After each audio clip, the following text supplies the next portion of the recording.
টি-20 বিশ্বকাপের ফাইনালে আগামীকাল ৮ মার্চ বাংলাদেশ সময় সন্ধ্যা 7:30টায় ভারতের নরেন্দ্র মোদী স্টেডিয়ামে মুখোমুখি হতে যাচ্ছে ভারত ও নিউজিল্যান্ড।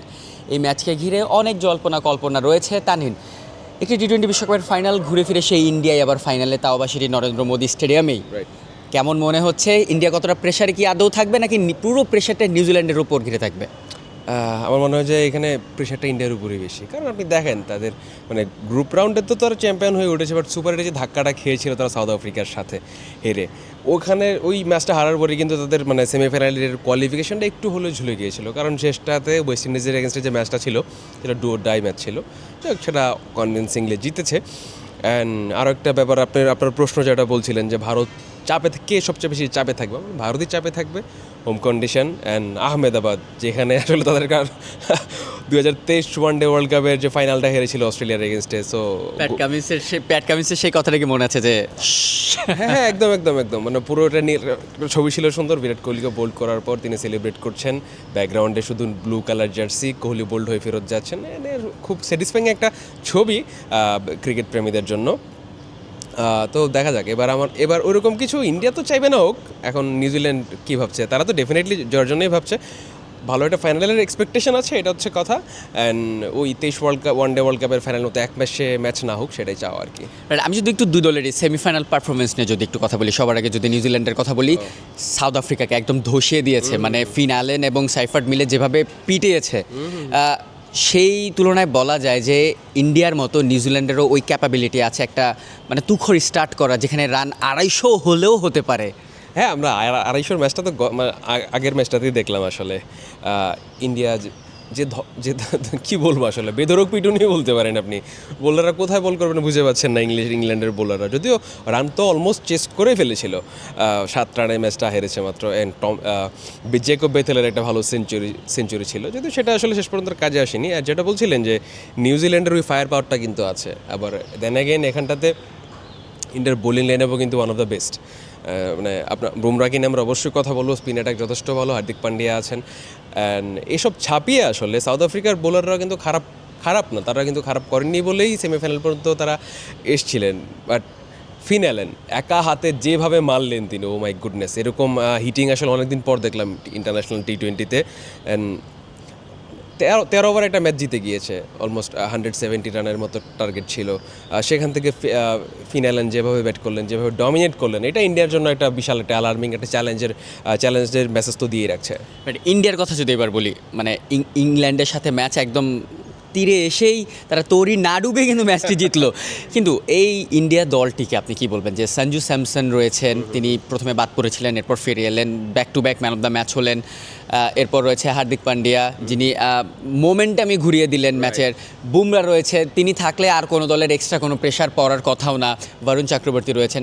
সব মিলিয়ে ইন্ডিয়া দলটা ইংল্যান্ডের সাথে পারফরমেন্সটাকে কীভাবে এভালুয়েট করবেন? আগের ম্যাচটা আসলে এখন India as a batting side যেরকম ডমিনেন্স দেখিয়ে আসছিল, সেটা কিন্তু দেখা গেছে।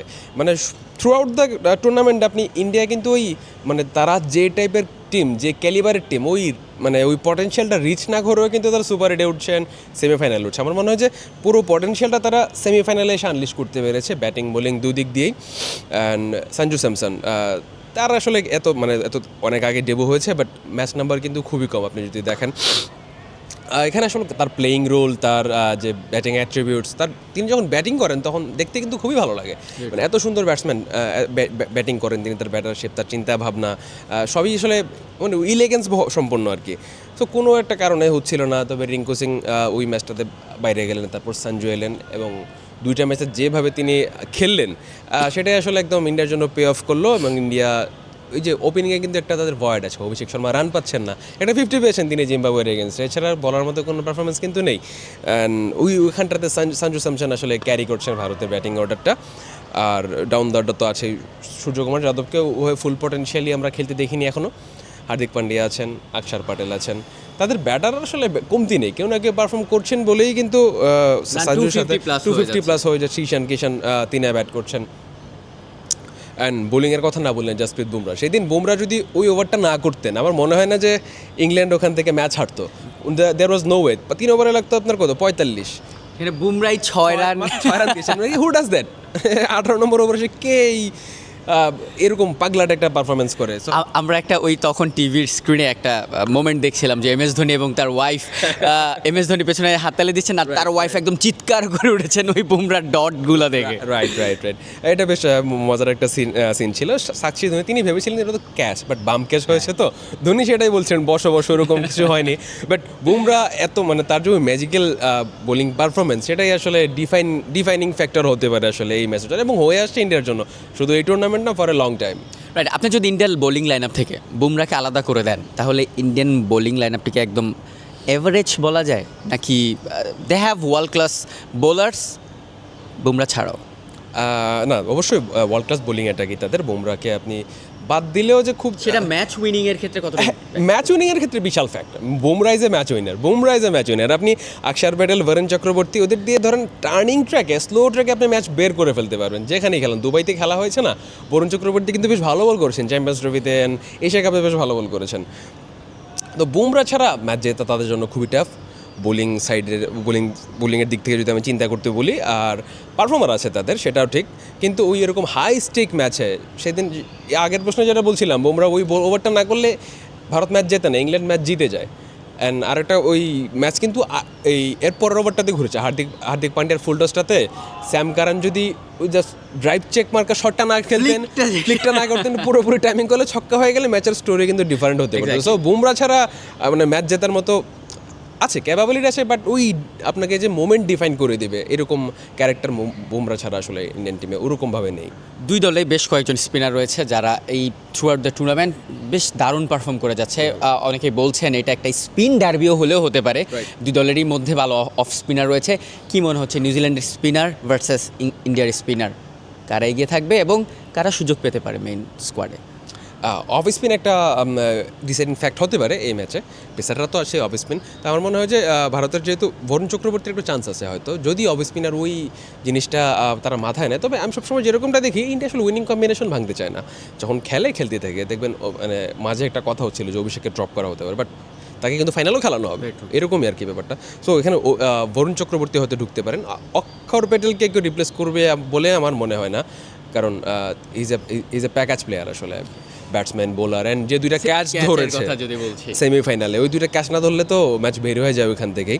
আর নিউজিল্যান্ডের কথা যদি বলি, যে ম্যাককনসি আছেন, তিনি অফ স্পিন করতে পারেন। গ্লেন ফিলিপস আছেন, তিনি আসলে ওই ব্যাটসম্যান, বোলার, দারুণ ফিল্ডার, সেটা তো অবশ্যই। উইকেট কিপিংও কিন্তু করতে পারেন। স্পিনার যদি বলি তাহলে রাচিন রবীন্দ্রকে আপনি কীভাবে দেখবেন, যে নিউজিল্যান্ডের till now highest wicket taker এই ওয়ার্ল্ড কাপে? খুবই আনলাইকলি একটা জিনিস আসলে, যে টপ অর্ডার একজন ব্যাটার যিনি অফ স্পিনটা বাহাতি স্পিন করেন, তিনি নিউজিল্যান্ডের টপ উইকেট টেকার। হ্যাঁ, রাচিন রবীন্দ্র স্পিনটাও এখানে একটু ইফেক্টিভ হতে পারে, তবে আমার মনে হয় যে অফ স্পিনাররাই শেষ পর্যন্ত একটা সম্ভাবনা যেহেতু আছে, এবং স্ট্যাটগুলো সেটাই দেখাচ্ছিল যে সুপার 8 থেকে শুরু করে সেমি পর্যন্ত যে স্ট্যাটগুলো আছে ক্রিকেটফোতে দেখছিলাম যে অফ স্পিনাররা বেশ ভালো ডমিনেট করেছেন। সো এখান থেকে অফ স্পিনার ব্যাটলটা হতে পারে। তো আমার মনে হয় যে অফ স্পিন ছাড়িয়েও আমার মনে হয় যে বুমরার মতো পেসাররাই শেষ পর্যন্ত ডিসাইডিং ফ্যাক্টর হবেন। রাইট, একটু যদি প্রেডিকশন জানতে চাই, একদম বোল্ড প্রেডিকশন একটা হতে পারে, আরেকটা হচ্ছে দর্শক ফ্যান ফেভারিট প্রেডিকশন, দুইটা প্রেডিকশন করবেন এবং কেন সেটা আপনার মনে হচ্ছে এক্সপ্লেইন সহ, যদি একটু এক্সপ্লেনার সহ। আচ্ছা, আমি যদি বলি যে বাস্তবতা নিরিখে যদি বলি, বা সবকিছু বাস্তবতাটা আমরা একটু পরেই বলি, আগে আপনি কি শকিংটা জানতে চাচ্ছেন? জানতে চাচ্ছি। শকিং এখন যে অবস্থা, এখন ইন্ডিয়া তো ডিফেন্ডিং চ্যাম্পিয়ন, এন্ড তারা হোম কন্ডিশনে খেলছে, সেখান থেকে নিউজিল্যান্ডের জয়টাই আসলে খুব শকিং হবে।